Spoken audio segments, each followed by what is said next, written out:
Hello friends, welcome to CB Splits Vlog. இன்னைக்கு நம்ம பார்க்க போறது ஒரு ஃபுட் ரெசிபி தாங்க. வாங்க வீடியோக்குள்ள போலாம். என் சிஸ்டர் மேரேஜ் முடிஞ்சு நாங்க வீட்டுக்கு வரதுக்கு 2-3 வீக்ஸ் ஆயிடுச்சு. ஸோ வீட்டுக்கு வந்து பார்த்தா கொஞ்சம் எல்லாமே அலங்கோலமா கிடந்தது.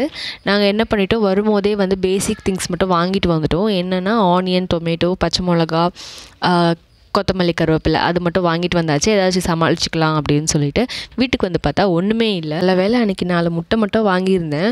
ஸோ அதனால் அன்றைக்கி நைட்டு டின்னர் எப்படியோ ஓட்டியாச்சு. என்ன பண்ணியிருந்தேன், ஃப்ரிட்ஜில் வந்து கோதுமை மாவு இருந்துச்சு. ஸோ கோதுமை மாவு முட்டையை வச்சு எதாவது ட்ரை பண்ணலாம் அப்படின்னு சொல்லிட்டு ஒரு 1/2 கப் கோதுமை மாவில் 2 முட்டையை உடச்சி ஊற்றிக்கிட்டேன். அதுக்கப்புறம் ஆனியன், பச்சை மிளகா, கொத்தமல்லி, கருவேப்பிலையை நறுக்கி உள்ளே போட்டாச்சு. அடுத்தது மசாலா ஐட்டமில் என்ன ஆட் பண்ணியிருந்தேன்னா, இஞ்சி பூண்டு விழுது, ரெட் சில்லி பவுடர், குழம்பு மிளகாத்தூள், மஞ்சத்தூள், தனியா பவுடர், கொஞ்சம் கரம் மசாலாவும் ஆட் பண்ணிக்கிட்டேன் முட்டை ஸ்மெல் வராமல் இருக்கிறதுக்காக. இந்த மிக்ஸை வந்து நல்லா அடிச்சுக்கணும்.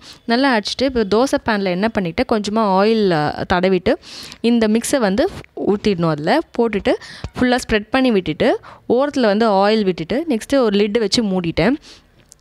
அது வந்து ஒரு 2-3 மினிட்ஸ் வந்து லோ ஃப்ளேம்லேயே வச்சுருந்தேன். ஏன்னா உள்ளே வந்து திக்காக இருக்கிறதுனால உள்ளெல்லாம் வேகணும் அப்படின்னு சொல்லிட்டு அப்படியே வச்சுருந்தேன். நெக்ஸ்ட் வந்து 2-3 மினிட்ஸ்க்கு அப்புறமா அது வந்து அந்த தோசை மாதிரி வந்துருச்சு நல்லா திக்காக. அதை வந்து திருப்பி போட்டுட்டு அதை ஒரு 2-3 மினிட்ஸ் அப்படியே லோ ஃப்ளேம்லேயே வச்சுருந்தேன். அதுக்கப்புறம் பார்த்தா அந்த டிஷ் வந்து ரெடி ஆயிடுச்சு. நம்ம இப்போ ஓப்பன் பண்ணி பார்த்தோம்னா அது பார்த்திங்கன்னா நல்லா திக்காக இருக்குது.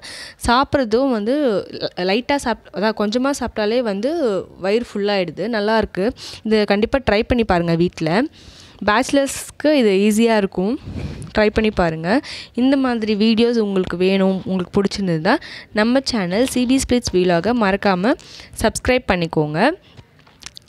அண்ட் லைக் பண்ணுங்கள், ஷேர் பண்ணுங்கள், கமெண்ட் பண்ணுங்கள். தேங்க்யூ.